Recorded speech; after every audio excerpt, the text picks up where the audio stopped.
ప్రకటన గ్రంథం 21వ అధ్యాయం 8వ వచనాన్ని మనం చదువుదాం. ప్రకటన గ్రంథం 21వ అధ్యాయం 8వ వచనాన్ని చదువుదాం.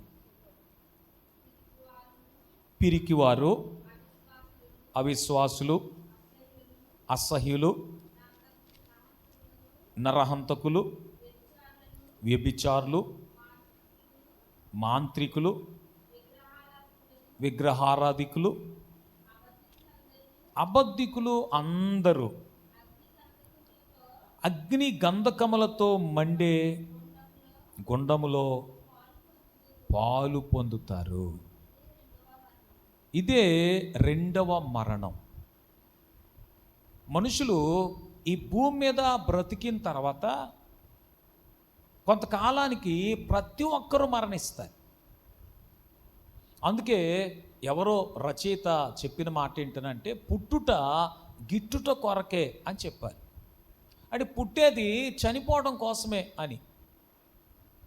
ఈ మొదటి మరణమును గురించి ప్రతి మనిషి ఆలోచిస్తారు.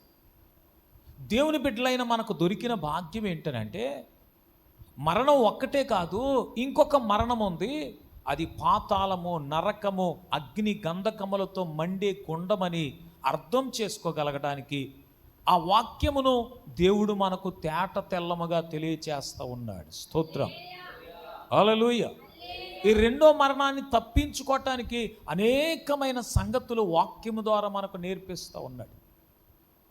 ఇందుకీ రెండో మరణం అని చెప్పబడుతున్న పాతాళంలో, అగ్ని గంధకములతో మండే గుండములో ఎవరు పాలు పొందుతారు, ఎవరు అందులో పడవేయబడతారు, ఎవరు అగ్ని గంధకములతో మండే గుండములోనికి వెళ్ళిపోతారు అనంటే, ఇక్కడ చాలా మందిని గురించి రాయబడింది.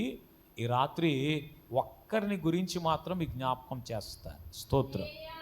ఆఖరిలో చెప్పబడిన అబద్ధికులందరూ ఎవరు చెప్పండి ఒకసారి. అబద్ధికులందరూ అగ్ని గంధకములతో మండే గుండములో పాలు పొందుతారంట. అబద్ధికులు అనండి ఒకసారి. సత్యవంతులు కాదు, నిజం మాట్లాడేవారు కాదు, నిజాన్ని సత్యాన్ని అనుసరించేవారు కాదు, అబద్ధికులు. ఆ పైన ఇంకా చాలామందిని గురించి రాయబడింది. కానీ ఈ రాత్రి ఎవరు అబద్ధికులు? ఒక 3 వచనాలు నేను మీకు చూపిస్తాను. దానికంటే ముందు ఒక వచనాన్ని మనం చదువుదాం. చూడండి, సామెతల గ్రంథం 19వ అధ్యాయం 22వ వచనం అంటుంది, అబద్ధికుని కంటే దరిద్రుడే మేలంట. స్తోత్రం. ఎవరికంటే? ఎందుకు అనుకుంటున్నారు? దరిద్రుడైనా పరలోకానికి వెళ్తాడేమో కానీ అబద్ధికుడు మాత్రం పరలోకానికి వెళ్ళలేడు. దరిద్రుడికైనా దేవుని రాజ్యం దొరుకుతుందేమో కానీ అబద్ధికునికి దేవుని రాజ్యం దొరకదు. అందుకే బైబిల్ చెప్తుంది, అబద్ధికుని కంటే దరిద్రుడే మేలంట. చదవండి ఒకసారి ఆ మాట.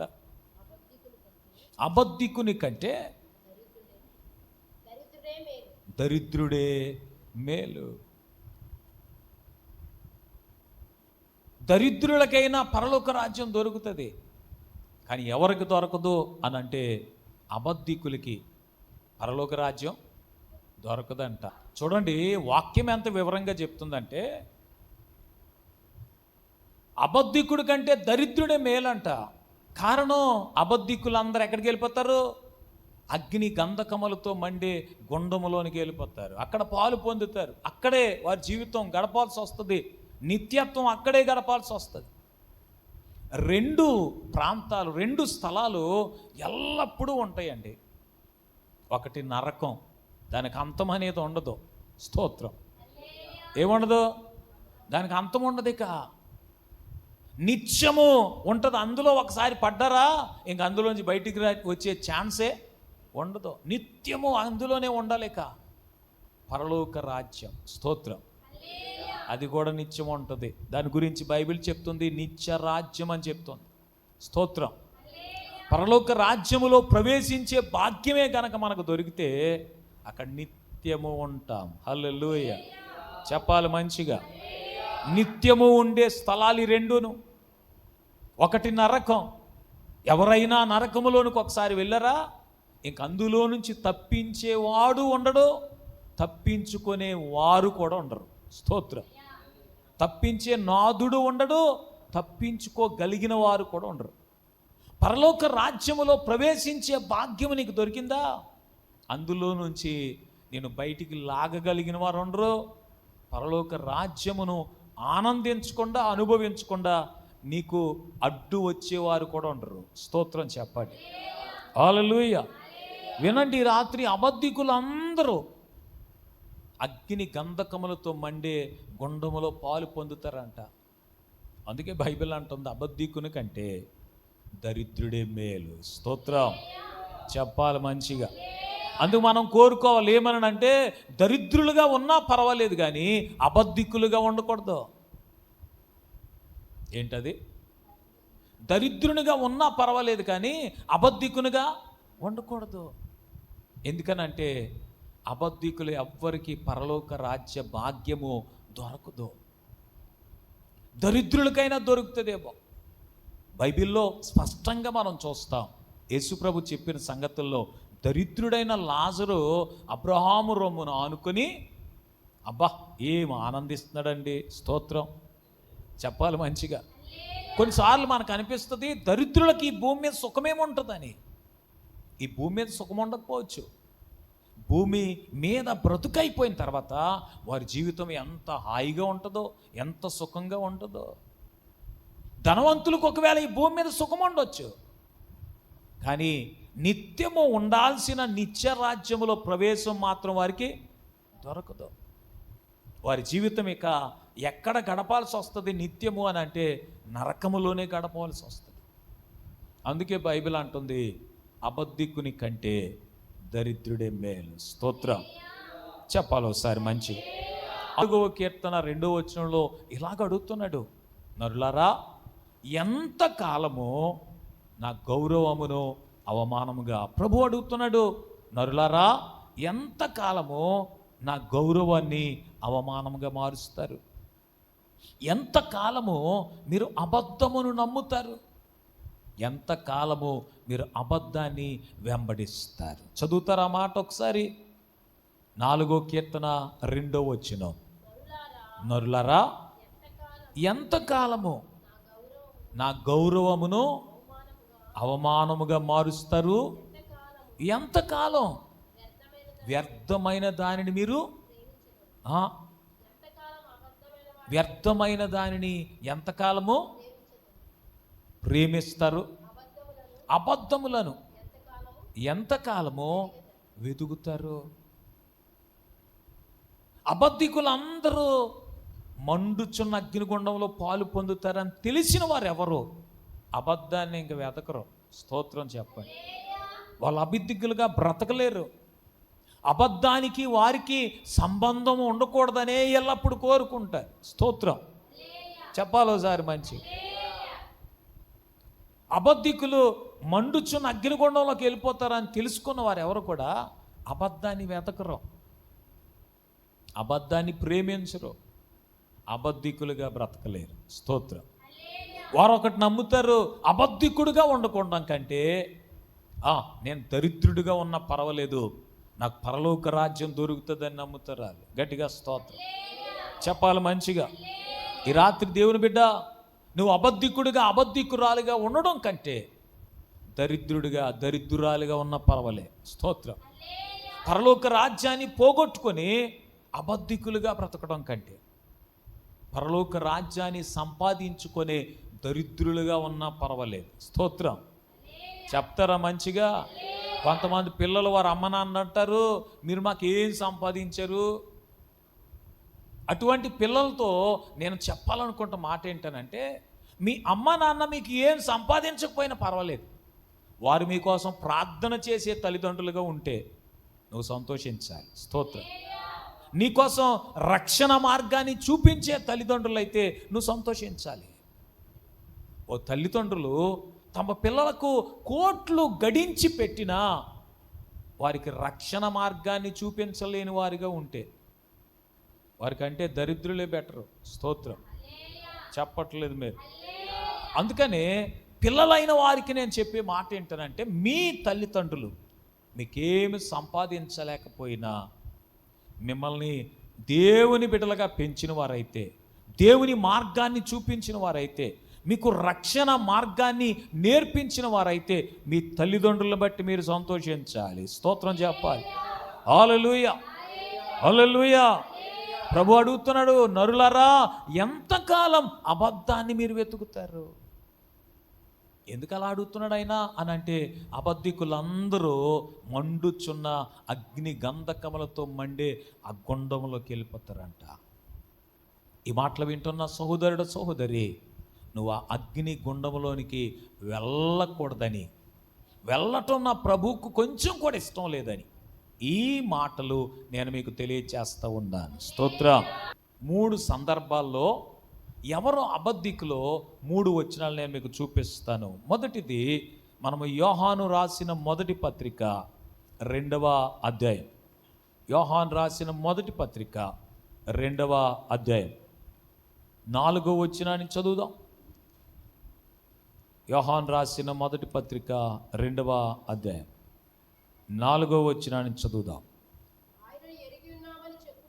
ఆయనను ఎరిగి ఉన్నామని చెప్పుకొంచు, ఆయన ఆజ్ఞలను గై కొనని వాడు అబద్ధికుడు, వానిలో సత్యము లేదు.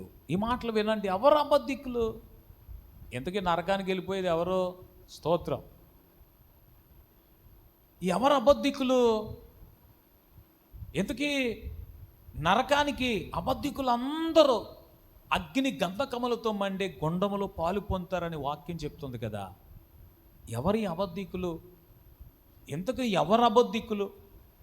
బైబిల్ చెప్తుంది, ఆయనను ఎరిగి ఉన్నామని చెప్పుకొంచు, ఆయన ఆజ్ఞలను గైకొనని వారు అబద్ధికులంట. స్తోత్రం చెప్పండి. మంచిది. వారిలో సత్యం లేదని చెప్తుంది వాక్యం. ఇది నాన్న యేసు ప్రభు మాకు తెలుసు అని చెప్పుకోవటం వరకేనా? ఆయన చెప్పిన మాటల ప్రకారంగా చేయటం నీకు చేతనవునా? ఇది నాన్న ఎంత మోసం అంటే, మేమో దేవుని బిడ్డలమే అని చెప్పుకునే వాళ్ళు ఎక్కువైపోయారు. యేసు ప్రభు మాకు కూడా తెలుసు అని చెప్పే వాళ్ళు ఎక్కువైపోయారు. మేము యేసు ప్రభువుని నమ్ముకున్నాం అని చెప్పుకునే వాళ్ళు ఎక్కువైపోయారు. కేవలం ఆయనను ఎరిగి ఉన్నామని చెప్పడం సరిపోదండి. స్తోత్రం. ఏం సరిపోదు? ఆయనను మేము ఎరిగి ఉన్నాం, మేము బాప్తిజం పొందాం, మేము గుడికి వెళ్తాం, మేము ఫలానా సంఘం అని చెప్తే సరిపోదు.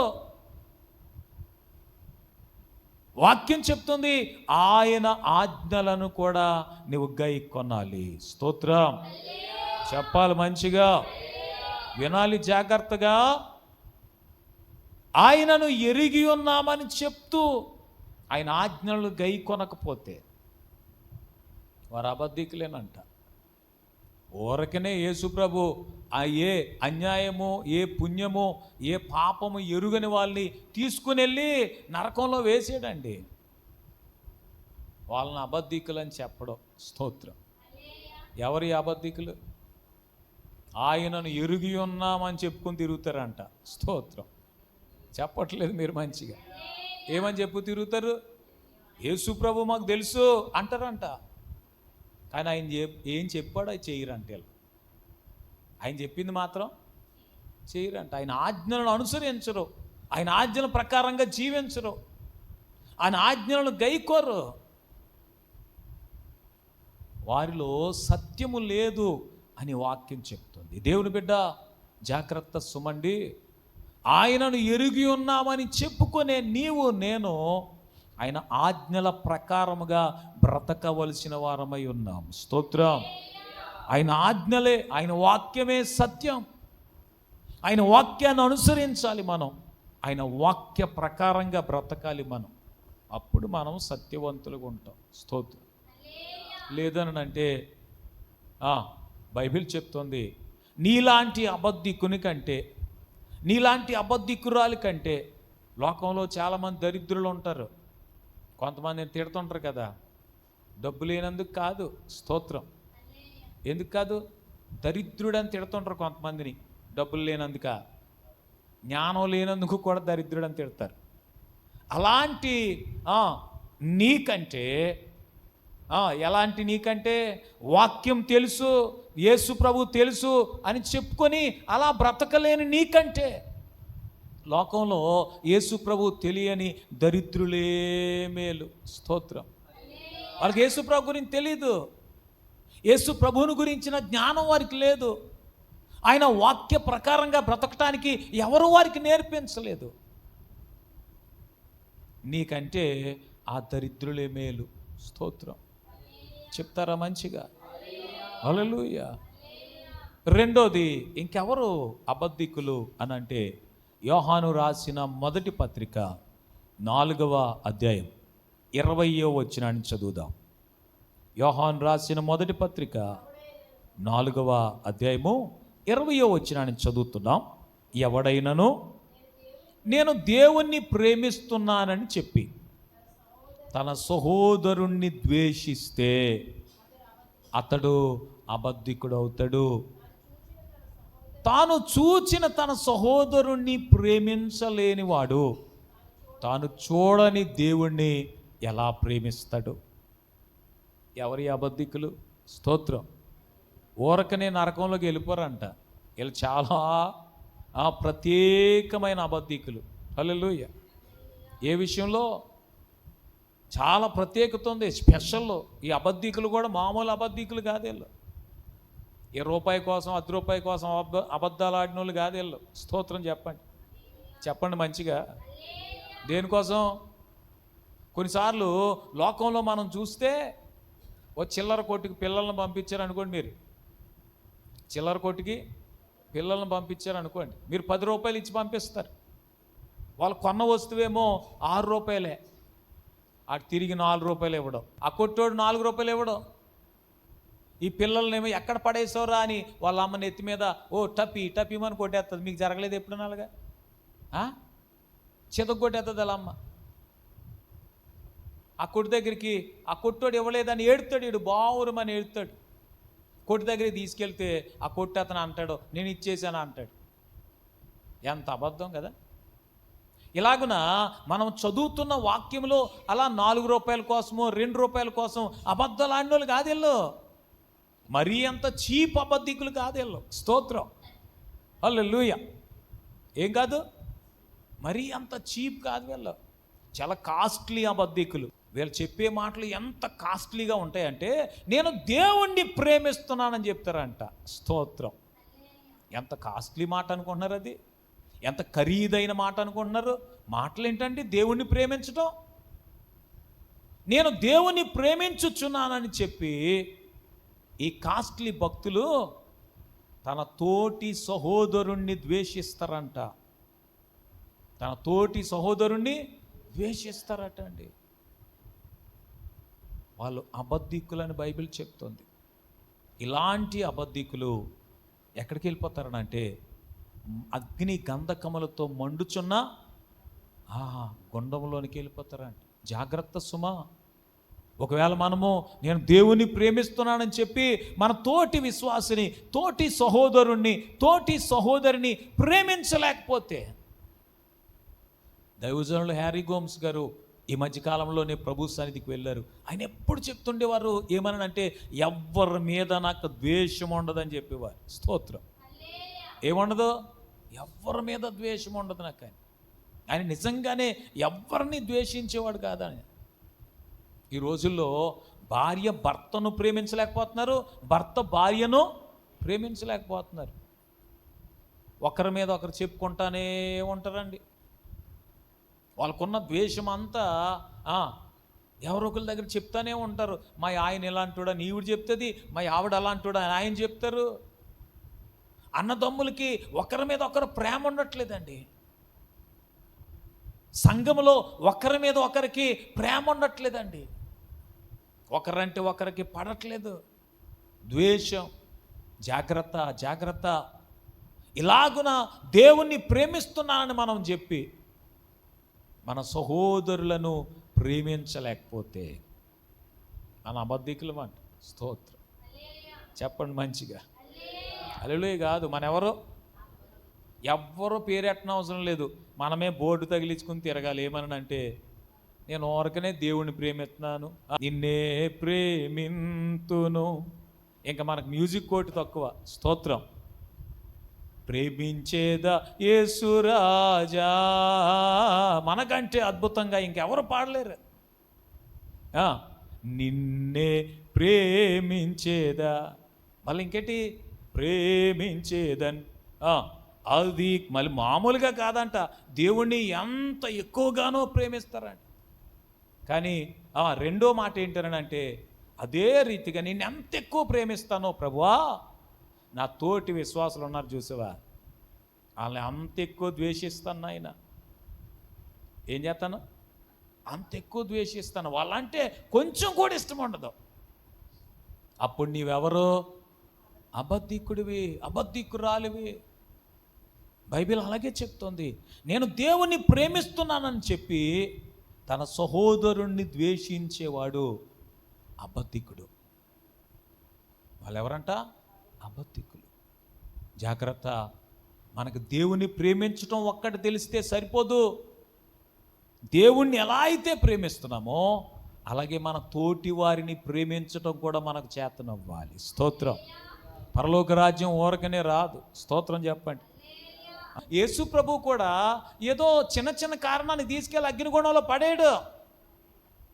హల్లెలూయా చెప్పాలి మంచిగా. ఈ అబద్ధికులు కూడా మామూలు అబద్ధికులు కాదు. ఇందాక చెప్పానుగా, కాస్ట్లీ అబద్ధికులు అనండి ఒకసారి.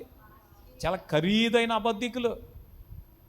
ఎంత ఖరీదైన అబద్ధికులు అంటే, వీళ్ళ మాటలు చాలా ఖరీదైనవి. నేను దేవుణ్ణి ప్రేమిస్తున్నానని చెప్తారండి. మామూలుగా ఉండదు అసలు. వినడానికి మన చెవులు గింగురమంటాయి. స్తోత్రం. ఏమంటాయి, గింగురమంటాయి. అంత గొప్పగా దేవుని ప్రేమిస్తున్నానని చెప్పే వీళ్ళు ఏం చేయలేరనంటే, తోటి సహోదరుణ్ణి ప్రేమించలేరండి. అందుకే బైబిల్ చెప్తుంది, వాళ్ళ అబద్ధికులంట. దేవుని బిడ్డ, నీవు ఎప్పటికీ అలాంటి అబద్ధికునిగా కానీ అబద్ధికురాలిగా కానీ ఉండకూడదు. స్తోత్రం చెప్పాలి మంచిగా. హల్లెలూయా. ఇంకొక మాట నేను చూపించాలనుకున్నాను. సామెతల గ్రంథం 30వ అధ్యాయం 6వ వచనాన్ని మనం చదువుదాం. 3వ రకమైన అబద్ధికులు. సామెతల గ్రంథం 30వ అధ్యాయం 6వ వచనాన్ని మనం చదువుదాం.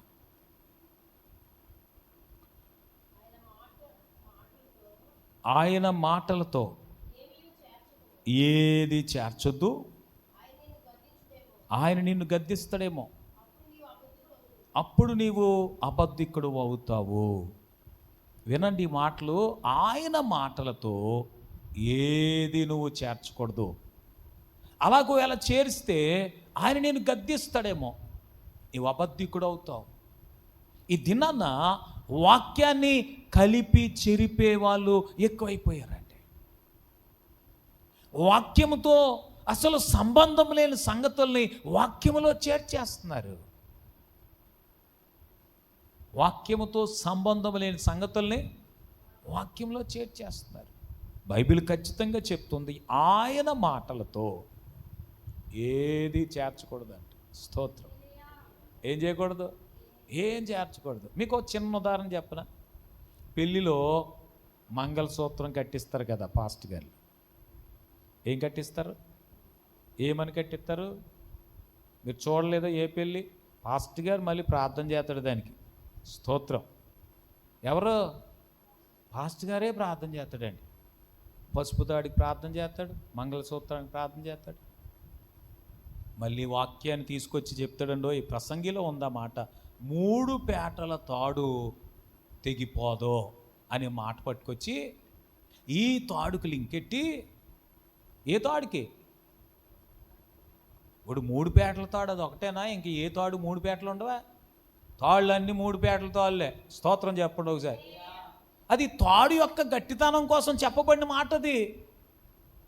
కానీ పాస్టర్ గారు, నాలాంటి నా బోటి పాస్టర్ గారు ఎంత తెలివైన వాళ్ళు అని అంటే, నేను ఎందుకు చెప్తున్నాను అనుకుంటున్నారు? ఇలాంటి అబద్ధికులు హల్లెలూయా ఎక్కడికి వెళ్ళిపోతారు? సరాసరి డైరెక్ట్గా ఎవ్వరు జారుడు బల్ల ఉండదు చూసారా? ఎవడితో అయిన అవసరం లేదు. గట్టిగా స్తోత్రం చెప్పండి. ఏం చేయని అవసరం లేదు. ఎవరు గంటన అవసరం లేదు, వాళ్ళ కాళ్ళే జర్రమని జారుకొని. ఏమంటే ఎంత భయంకరం అండి. ఇప్పుడు విశ్వాసులు ఉన్నారు అనుకోండి, విశ్వాసులకు కొన్ని వాక్యాలు తెలుసు, కొన్ని తెలీదు. నేర్పించాల్సింది ఎవరు? వాక్యాన్ని బోధించే వాళ్ళు కదా. ఏది సత్యమో, ఏది న్యాయమో, ఏది రమ్యమో, ఏది ఖ్యాతి కలదో, ఇవన్నీ నేర్పించాల్సిన బాధ్యత దైవ సేవకునిది కదా. ఆయన చెప్తున్నాడు, ఆయన మాటలతో ఏది చేర్చొద్దు. స్తోత్రం, హల్లెలూయా. అంటే సందర్భం వచ్చింది కానీ చెప్తున్నాను. ఇలాంటి పెళ్ళిళ్ళు మీరు వింటుంటారు, కట్టించేటప్పుడు అంటారు భారతదేశ సాంప్రదాయం. బైబిల్లో ఏ సాంప్రదాయాలు ఉన్నాయి మనకి? హల్లెలూయా. అంటే భారతదేశం వాళ్ళేమో భారతదేశ సాంప్రదాయాలు పాటించండి, అమెరికా వాళ్ళేమో అమెరికా సాంప్రదాయాలు పాటించండి, కెనడా వాళ్ళు, ఆఫ్రికా వాళ్ళు ఏ దేశ సాంప్రదాయాలు ఆ దేశ సాంప్రదాయాలు పాటించుకోండి అని రాసిందా? మనం పాటించవలసిన సాంప్రదాయం ఏది? పరలోక సాంప్రదాయం. స్తోత్రం, వాక్య సాంప్రదాయం. హల్లెలూయా చెప్పాలి మంచిగా. ఈ లోక ఆచారాలు మనం కలగా పొలగం చేసేసి వాక్యంతో దాన్ని ఏం చేయకూడదు, కలపకూడదు. ఎవరెల్లో ఆయన మాటలతో ఏది కూడా నువ్వు చేర్చుకో. ఒకవేళ నువ్వు అలా చేస్తే నువ్వు అబద్ధికుడు అవుతావు. ఆయన నేను గద్దిస్తాడు, నువ్వు అబద్ధికుడు అవుతావు. ఈ అబద్ధికులు అయిపోయారు అనుకోండి, వాళ్ళందరూ ఎక్కడికి వెళ్ళిపోతారంట? అగ్ని గంధకములతో మండే గుండంలోకి వెళ్ళిపోతారంట. మూడు సందర్భాలు నేను మీకు చూపించాను. మొదటిది నేను దేవుని ఎరుగుదును, దేవుడు నాకు తెలుసు అని చెప్పుకొని ఆయన ఆజ్ఞలను అనుసరించని వారు అబద్ధికులు. రెండోది, నేను దేవుణ్ణి ప్రేమిస్తున్నానని చెప్పి తన సహోదరుణ్ణి ద్వేషించేవారు అబద్ధికులు. మూడోది, ఆయన మాటలు ఉన్నవి ఉన్నట్టుగా చెప్పకుండా, వాక్యాన్ని వాక్య ప్రకారంగా ఆలోచించకుండా, ఆయన వాక్యంలో రకరకాలవన్నీ కలిపేసి కలగా పొలగం చేసేసే వాళ్ళందరూ అబద్ధికులని వాక్యం చెప్తుంది. స్తోత్రం, మంచిగా. ఈ అబద్ధికులు అందరూ ఎక్కడికి వెళ్ళిపోతారు? అగ్నిగుండంలోకి వెళ్ళిపోతారు. దేవుని బిడ్డలైన మనం వారిలో చేరకుండా, స్తోత్రం చెప్పండి, ఎవరిలో చేరకుండా, ఎవరిలో? ఒక చోట భక్తుడు ప్రార్థన చేస్తూ అంటున్నాడు, నా ప్రాణమా, నా ఘనమా, నువ్వు వారితో చేరొద్దు అని ప్రార్థన చేస్తున్నాడు. వారితో నువ్వేం చేయకూడదు? చేరకూడదు. మా అమ్మ చేసిందండి, మా తాత చేశారండి, లేకపోతే ఫలానా సంఘం చేశారండి, ఫలానా పాస్టర్ గారు చేశారండి, అస్సలు చెప్పొద్దు మీరు కానీ నేను కానీ. మనం చెప్తే ఏం చెప్పాలంటే వాక్యములో ఇలా ఉందండి. స్తోత్రం, ఏంటంట? వాక్యములో ఇలా ఉంది. మనం ఏ తంతు చేసినా, ఏ తతంగం చేసినా వాక్యములో ఉన్నదాన్ని మనం చేస్తే మనం సత్యవంతులు. స్తోత్రం, వాక్యంలో ఉన్నదాన్ని చేస్తేనే సత్యవంతులు. లేకపోతే మనకెవ్వరు పేరెట్టొద్దు, బైబిలే మన గురించి చెప్తుంది వీళ్ళు అబద్ధికులని.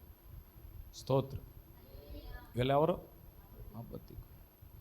దేవుని బిడ్డలారా, మనలో ఒక్కరు కూడా అగ్ని గంధకములతో మండే గుండంలోనికి వెళ్ళకుండా జాగ్రత్త పడదాం గాక. మంచిగా చెప్దాం. హల్లెలూయా.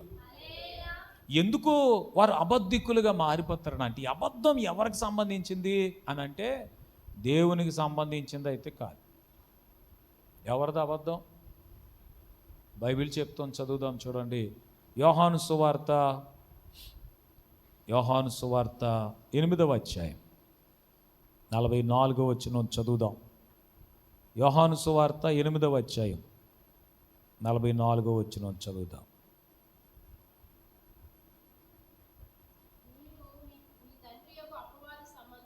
మీరు మీ తండ్రి అయిన అపవాది సంబంధులు, మీ తండ్రి దురాశలు నెరవేర్చగోరుచున్నారు.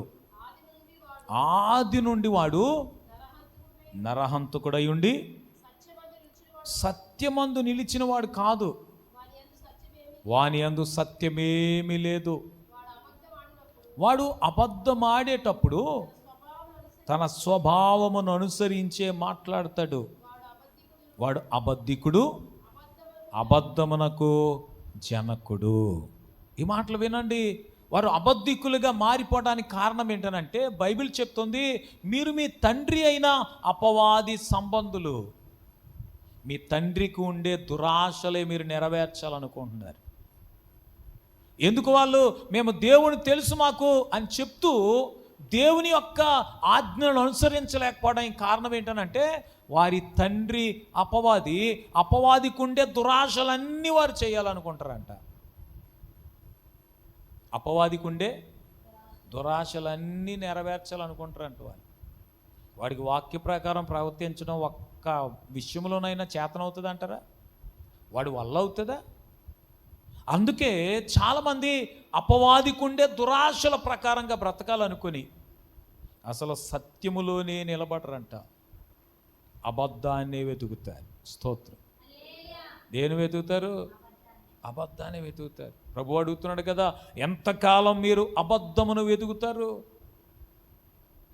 ఎందుకాళ్ళు అబద్ధం వెనకాల పడి అబద్ధం వెంట పరుగులు పెడుతున్నారనంటే వారి తండ్రి అయిన అపవాది సంబంధులు. వాడు అబద్ధికుడు, అబద్ధానికి జనకుడు.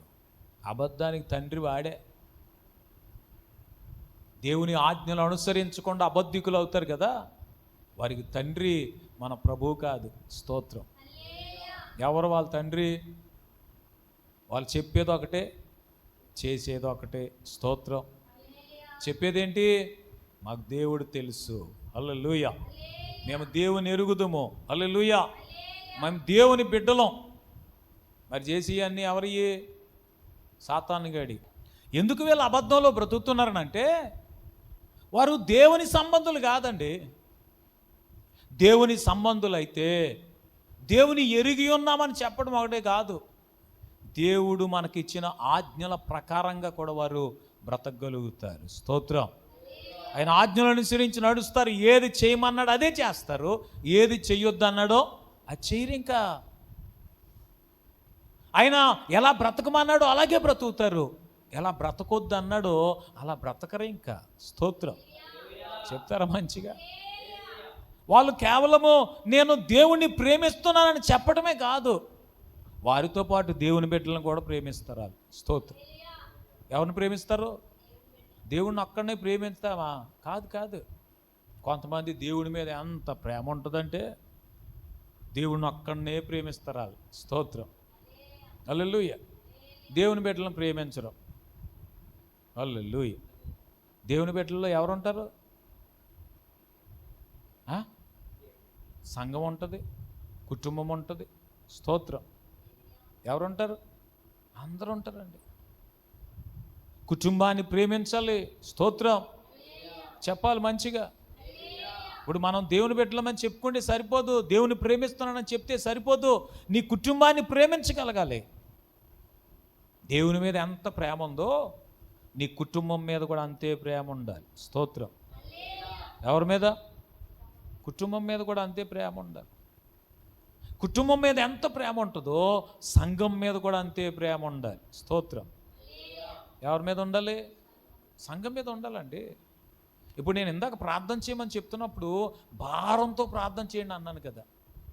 ఇప్పుడు మీ సొంత వాళ్ళు ఏదో కష్టంలో ఉన్నారు, ఏడుస్తారా? ఏడవరా? బాధపడతారా? బాధపడతారుగా. దేవుని బిడ్డలకు కూడా సంఘం మీద ప్రేమ ఉండాలి. అది ఏ సంబంధం అని అంటే యేసుక్రీస్తు యొక్క రక్త సంబంధం. స్తోత్రం. ఏ సంబంధం? మాకే సంబంధం అండి అని అనుకుంటే యేసు ప్రభు కూడా రేపు పొద్దున్న నాకే సంబంధం అంటాడు మాట. హల్లెలూయా. హల్లెలూయా. పరలోక రాజ్యం వచ్చేస్తాను ప్రభువా అని అంటే నాకే సంబంధం అంటాడు ఆయన. ఎందుకనంటే యేసు ప్రభువా నేను నిన్ను ప్రేమిస్తున్నానని గొప్పగా చెప్పావు, కానీ ఆయన రక్తములో కడగబడిన సంఘముతో ఎప్పటికీ అలా ఉండలేకపోయావు గనుక వాళ్ళ అబద్ధికులు అంట. మీరు నేను అలాంటి అబద్ధికులుగా ఉండకుండా ప్రభు సహాయం చేయునుగాక. హల్లెలూయా. మూడవ రకమైన అబద్ధికులు ఎవరు అని అంటే ఆయన మాటలతో ఏదో ఒకటి చేర్చి చెప్పేస్తారంటే. స్తోత్రం. ఇప్పుడు వాక్యముతో మనం ఏం చేర్చకూడదు. స్తోత్రం. అలాగే ఏదైనా చేరిస్తేనట ఆయన నిన్ను గద్దిస్తాడేమో, నువ్వు అబద్ధికుడు అయిపోతావు. ఇప్పుడు వాక్యములో ఏముందో అదే గొప్ప జ్ఞానం మళ్ళీ మన తెలివితేటలు మన సొంత జ్ఞానం అంతా దీంట్లో రుద్దేసి కలిపేసి మనం ఏమీ నేర్పించవలసినంత అవసరము లేదండి. స్తోత్రం. ఇలాంటి అబద్ధికులంట అగ్ని గంధకములతో మండే ఆ గుండంలోకి వెళ్ళిపోతారంట. ఎందుకు వీళ్ళు అబద్ధికులు అయిపోతున్నారనంటే వారి తండ్రి అయినా అపవాది సంబంధులు. వాడికి ఏ దురాశలు ఉంటాయి వీళ్ళకి కూడా అలాంటి దురాశలు ఉంటాయి. వాళ్ళు సత్యములో అసలు నిలబడరట. అపవాది యొక్క లక్షణము గుణము ఏంటనంటే వాడు అబద్ధికుడు, అబద్ధానికే జనకుడు. స్తోత్రం. హల్లెలూయా. వాడు అబద్ధానికే జనకుడు. వాడు ఒకటి చెప్తాడు, ఒకటి చేస్తాడు. వీళ్ళు కూడా మేము దేవుని ప్రేమిస్తున్నామని చెప్తారు, తోటి విశ్వాసిని మాత్రం ఏం చేస్తారు? ద్వేషిస్తారు, ప్రేమించలేరు. వాళ్ళ కష్టంలో ఉంటే వారి కోసం ప్రార్థన చేయలేరు. వారు ఏదైనా సంతోషపడుతుంటే వారితో కలిసి సంతోషించలేరు. వారు ఏదైనా చెప్తే అది వినేటంత ప్రేమ వీరికి ఉండదు. వారితో ఏ విషయంలో కూడా పాలు పొందలేరు. కానీ పైకి ఏం చెప్తారనంటే మేము దేవుణ్ణి ప్రేమిస్తున్నామని చెప్తారు. వీళ్ళు ఏం చేస్తారనంటే వాక్యంలో ఒకటి ఉంటే ఇంకొకటి తీసుకొని వచ్చి వాక్యంలో పెట్టేస్తారు. ఇలాంటి అబద్ధికులు ఎందుకు వారు అబద్ధికులు అనంటే వారి తండ్రి అయిన అపవాది అబద్ధికుడు, అబద్ధానికి జనకుడు. మరి రాత్రి మనం ఆరాధిస్తున్న దేవుడు, ఆరాధిస్తున్న ప్రభువు ఎవరు, ఎలాంటి వాడు అని అంటే సంఖ్యాకాండం 23వ అధ్యాయం, సంఖ్యాకాండం 23వ అధ్యాయం 19వ వచనాన్ని చదువుదాం. దేవుడు అబద్ధమాడటానికి నరుడు కాడు. స్తోత్రం. చెప్పాలి మంచిగా. దేవుడు అబద్ధమాడటానికి ఆయన మానవుడు కాదు. పశ్చాత్తాప పడడానికి ఆయన నరుడు, నరపుత్రుడు కాడు. ఆయన చెప్పి చెయ్యకుండా ఉంటాడా? మాట ఇచ్చి స్థాపించకుండా ఉంటాడా? హల్లెలూయా. ఎవడి సాతానుకును దేవునికి ఎంత తేడా ఉందండి. సాతాను యొక్క స్వభావం ఏంటనంటే వాడు అబద్ధికుడు, అబద్ధానికి జనకుడు. అసలు అబద్ధం పుట్టించేదే వాడంట. స్తోత్రం. అబద్ధం పుట్టేదే వాడి వల్లంట. వాడు అబద్ధికుడు, అబద్ధానికి జనకుడు. మన దేవుడు ఎవరు అని అంటే అబద్ధం ఆడటానికి నరమాత్రుడు కాదు. స్తోత్రం. హల్లెలూయా. ఆయన మానవుడు కాదు, నరపుత్రుడు కాదు. ఆయన చెప్పాడు అనంటే చేసి తీరుతాడు. స్తోత్రం. ఆయన మాట ఇచ్చాడు అనంటే అది నెరవేరుస్తాడు, స్థాపిస్తాడు, స్థిరపరుస్తాడు. గట్టిగా స్తోత్రం చెప్పండి. హల్లెలూయా. ఆయన మాట ఇచ్చాడు అనంటే గద్దినాల్లో మనం ధ్యానం చేసాం యాకీను అని. ఆయన స్థిరపరుస్తాడు. స్తోత్రం. ఆయన మాటను ఆయనే స్థిరపరుస్తాడు. ఆయన మాటను ఆయనే జరిగిస్తాడు. ఆయన మాటను ఆయనే స్థాపిస్తాడు. గట్టిగా స్తోత్రం చెప్దాం. హల్లెలూయా. ఆయన ఎప్పటికీ అబద్ధం ఆడడు, అబద్ధం ఆడలేడు. ఆయన స్వభావమే అలాంటిది. స్తోత్రం. హల్లెలూయా. మరి సాతాను స్వభావం ఎలాంటిది? ఎప్పుడు అబద్ధమే మాట్లాడతాడు.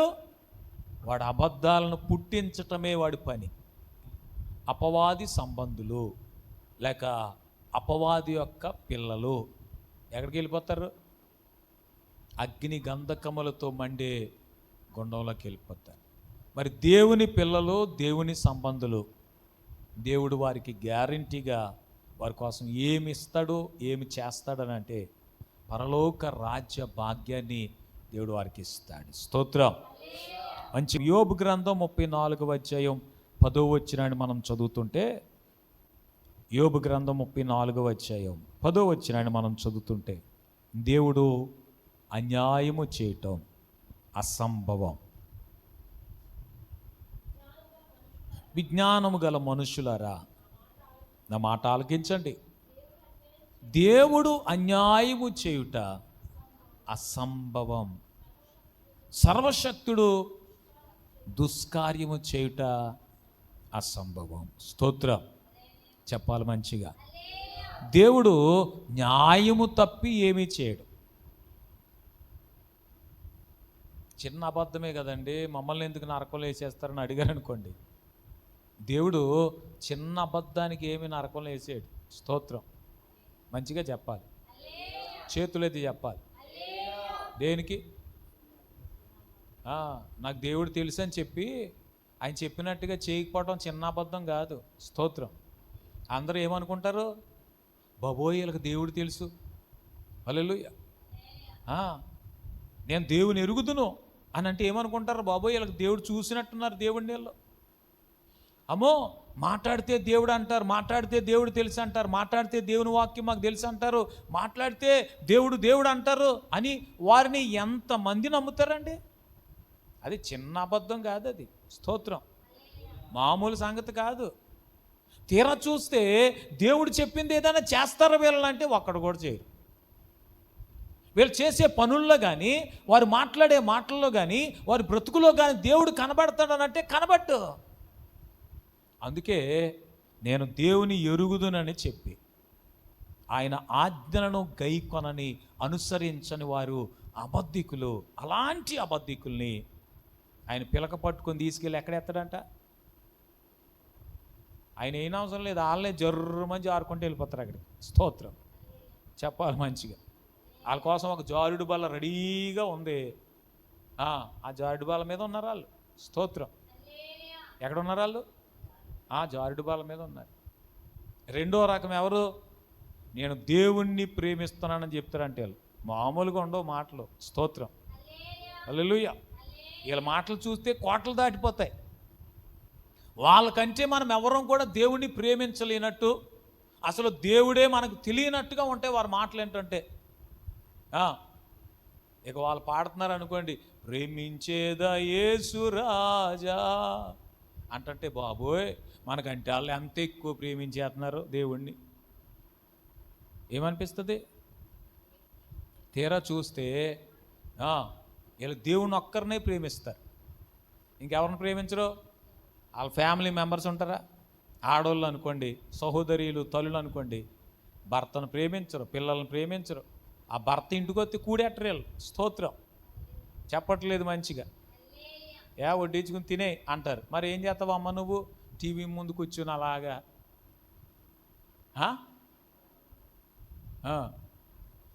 Jesus I want to worship you. టీవీలో జీసస్ కనబడతాడా? వరుసగా సీరియల్. అలా ఆయన వస్తే అలా ఆయన పట్టించుకోరు, పిల్లలు వస్తే పిల్లలను పట్టించుకోరు. హల్లెలూయా. అసలు ఎవరిని ప్రేమించరు.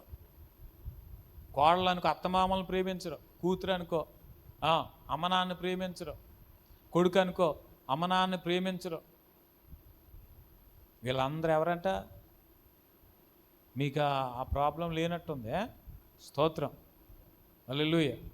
అత్తమామలు లేని కోడలు ఎంత ధన్యులు, ఉత్తమరాలంటండి. అత్త లేని కోడలు ఉత్తమరాలంట. స్తోత్రం చెప్పాలి మంచిగా. హల్లెలూయా. మగోడైతే పాపం అత్తగారు ఉండాలని కోరుకుంటాడు. అత్తగారు లేకపోతే వీడికి మనుగుడు గారెలు బూర్లు కోడికూర వండి పెట్టరని కదా. కానీ ఆడపిల్లలు ఎత్తుక్కోవాలి, ఎవరు లేకుండా ఏమి లేనోళ్ళు. నేను దేవుని ప్రేమిస్తున్నానని చెప్పడం సరిపోదు, మనం ఎవరిని కూడా ప్రేమించాలి. మన సహోదరుల్ని మనం ప్రేమించగలగాలి. స్తోత్రం. దాని అర్థం ఏంటంటే మన కుటుంబాన్ని ప్రేమించగలగాలి, సంఘాన్ని కూడా ప్రేమించగలగాలి. స్తోత్రం హల్లెలూయా. మూడో రకపు అబద్ధికులు ఎవరనంటే దేవుని వాక్యముతో ఏదో ఒకటి చేసి కలిపేసి కలగాపులగం చేసేసి పచ్చడి చేసి రుబ్బేసి అండ్ మనకు మంచిగా వడ్డిస్తారండి. స్తోత్రం. ఇలా కలగాపులగం చేసేసి చెప్పే మాటలు ఎంత రుచికరంగా ఉంటాయో, మనకి ఎంత బాగుంటాయి అనుకుంటున్నారు, మనకు బాగా ఇష్టమవుతాయి. కానీ మనకు బాగా ఇష్టంగా అయ్యే మాటలు చెప్పిన వీళ్ళు ఎక్కడ ఉండబోతున్నారని అంటే జర్రుమని జారుకుని ఎక్కడికి వెళ్ళిపోతారు వాళ్ళు? అగ్నిగుండంలోకి వెళ్ళిపోతారంట. మరి ఈ మాటలు మాకు ఎందుకు పాస్టర్ గారు అంటే మనం అక్కడికి వెళ్ళకుండా జాగ్రత్త పడాలి. స్తోత్రం. ప్రభువా, మేము అలా ఉండకూడదు, అబద్ధికులుగా ఉండకూడదు. నువ్వు సత్యవంతుడివే, సత్యాన్ని మేము అనుసరించగలగాలి. మన దేవుడు ఎలాంటి వాడని అంటే అబద్ధం ఆడడు. స్తోత్రం. ఏం ఆడ్డైనా అస్సలు అబద్ధం రాదాయనికి. స్తోత్రం. మంచిగా చెప్పాలి. ఏం మాట్లాడడం రాదాయనికి? అబద్ధం మాట్లాడడం రాదు. లోకం ఎంత తెలివైందంటే నిజం చెప్పరంట, అబద్ధం ఆడరంట. ఏం చేయరు?